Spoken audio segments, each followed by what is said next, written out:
It's too hot for an intro. Still. What? Still. I'm getting real good at sweating. My needle drops. It's time for a review. The Smashing Pumpkins' Oceania. This is the 9th studio LP from famed alternative rock band The Smashing Pumpkins. A band who really made their mark on the 1990s with some of the most critically acclaimed albums to come out of that decade. The very rough and psychedelic Gish, the catchier and more refined Siamese Dream, the epic, ambitious double album Melancholy and the Infinite Sadness, as well as the not as hot but more goth-tinged Adore, which brought a little bit more electronics into the fold too with the Pumpkins music. These guys had their lineup changes over the course of their career, and they were on a serious streak up until about the 2000s. They kind of opened up the millennium with what was supposed to be their last record, Machina, a concept album that was kind of a decent return to their alt-rock sound, considering that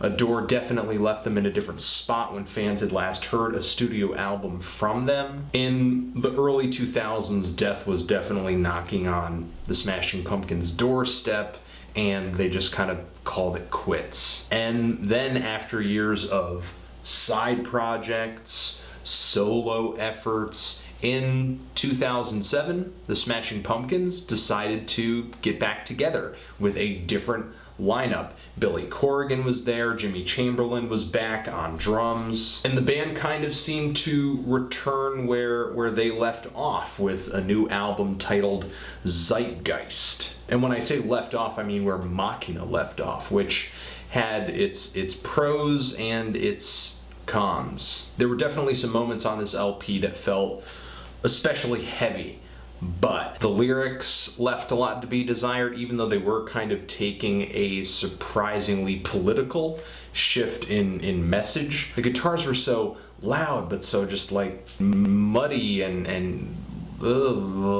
hearing guitars recorded like that is like drinking sour milk. Jimmy Chamberlin's drums were just stashed all the way in the back. Could barely really make out a lot of the subtleties. However, Billy Corgan has not given up in refining the Pumpkin sound in this phase of their career. And recently he's been putting out material as the Smashing Pumpkins with a new lineup and sort of working on this project called Tear Garden by Kaleidoscope, where the Pumpkins are kind of putting out songs one by one in small bits and then releasing them as EPs as time moves on. But Oceania has kind of interrupted the flow of that project. In a way, maybe I guess it's supposed to be a part of that series. However, it's really no secret that the Smashing Pumpkins were not getting all that much attention or success from this new one-by-one song release format. So now we're back to an album format,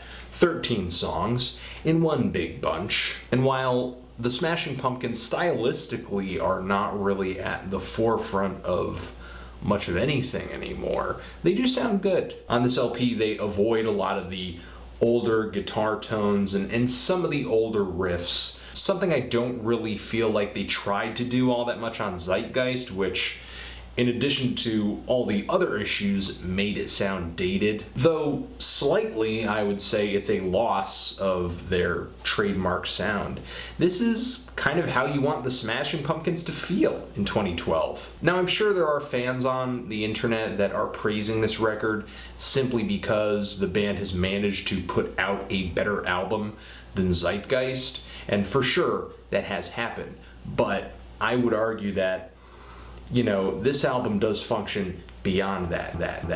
The songs on this thing bring a mix of both heavy and delicate moments. It's multifaceted, dimensional, just like you would want a Smashing Pumpkins album to be. But I do feel like one side of this LP goes over better than the other. The Achilles heel for me on Oceania are The louder tracks, like the opening track on this thing, Quasar, it actually made me want to just turn the album off right from the start. Though I think it is the loudest riff on this LP, it's incredibly tame and just proof that the Smashing Pumpkins are just nowhere near as ferocious as they used to be. I feel the same way about the next track on this LP, Panopticon, but I do feel like it goes down easier because it is a more melodic track and focuses on Billy Corgan's songwriting a bit more as opposed to just rockin' out. Plus the track features all these very rich,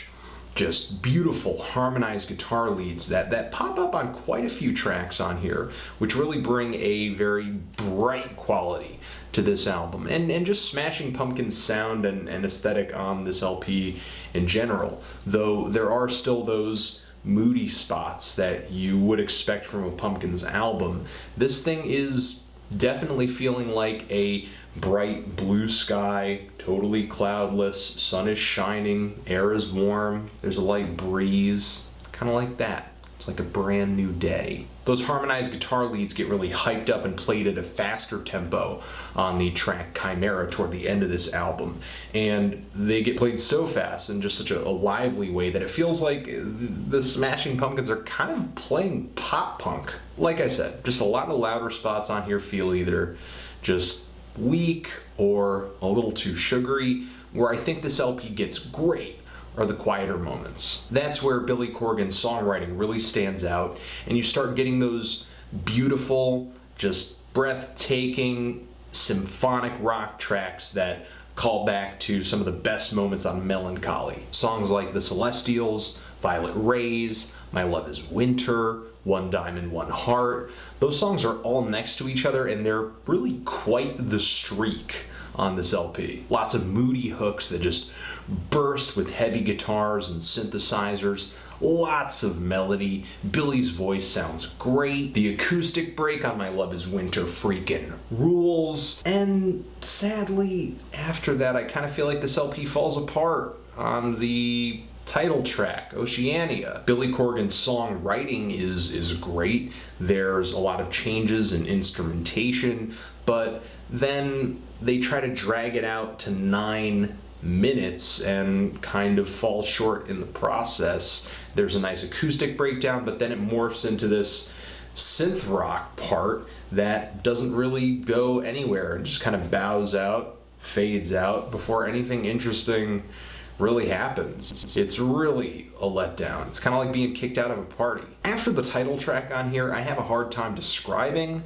a lot of the songs on this LP because I feel like they are so nondescript. There are songs on here that definitely kind of feel like revamped versions of songs that have already been on Smashing Pumpkins albums but are kind of performed with this brighter, richer sound that the Smashing Pumpkins are working with right now. Songs like Pale Horse and Inkless, for sure. The final track on this LP is a very pretty song. It's a decent closer, and overall I just kind of come away from this album feeling, like I said, I just heard a brighter, more modernized version of the Smashing Pumpkins that I'm used to. There are points of this LP that do feel a bit complacent, like Billy Corgan is a little too intent on kind of serving up the same old Smashing Pumpkin sound, but just altered ever so slightly. And while that has made this album enjoyable for me, it really hasn't turned into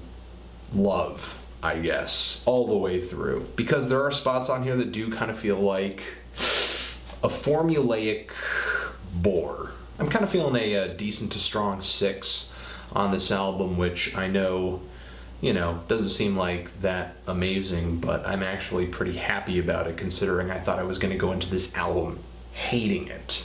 So it was pretty nice for it to just kind of turn around on me, actually surprise me with some very enjoyable songs that make me look forward to the next Smashing Pumpkins release. So what did you guys think of this album? Did you love it? Did you hate it? Why? And what should I review next? And what do you think of the Smashing Pumpkins at this point in their career? And Billy carrying on the name and all of that jazz? Let me know. Anthony Fantano, The Smashing Pumpkins, forever.